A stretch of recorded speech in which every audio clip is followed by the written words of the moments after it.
New at 6, a pretty remarkable story about a Berkeley woman back home tonight after making it to the top of Mount Everest. Came after 10 people have died climbing the world's tallest mountain.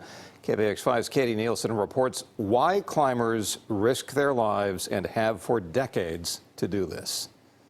The side I went from was over here on the north, so this is China and Tibet, and then this side is Nepal. This is the south. This is the more common side. Roxanne Vogel was standing at the top of Mount Everest only 3 days ago. The same day, 2 climbers died after getting in a human traffic jam on the south side of the mountain, right near the summit. The part where people were lining up was this very last little bit here. That area above 25,000 feet is known as the death zone because the air is so thin. When you get up there and you're stuck in those lines, you only have a limited time of oxygen, so you carry an oxygen canister with you, and if it runs out, if you're waiting in line and you run out of oxygen, then it's game over. Experienced climbers say this has been a particularly busy year because weather conditions only allowed 5 days where the skies were clear enough to make it to the top, which is why the south side saw the rush of climbers first thing in the morning.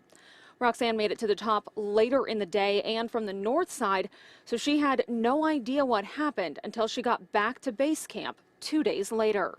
I had a hard time believing it because that was totally the opposite of my experience. Roxanne was on a lightning-fast ascent. Her goal, make it from Berkeley to the top of the world's tallest mountain and back home again in only 2 weeks.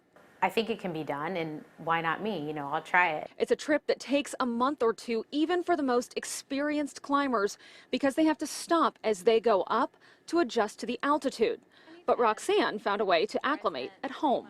This could simulate altitudes up to 21,000 feet. She spent up to 12 hours a day for 3 months inside a hypobaric chamber, training that allowed her to make it from base camp to the summit in only 10 days. It was really surreal. It was just like, I don't think I'm on the right mountain. It was almost like a dream. In Berkeley, Katie Nielsen, KPIX 5. Pictures of that traffic jam going up to the top are incredible, the number of people. Roxanne did make her 2-week goal. She got back to Berkeley just before midnight last night. It's an amazing accomplishment, especially considering only 10% of the people who ever make it to the top of Everest are women.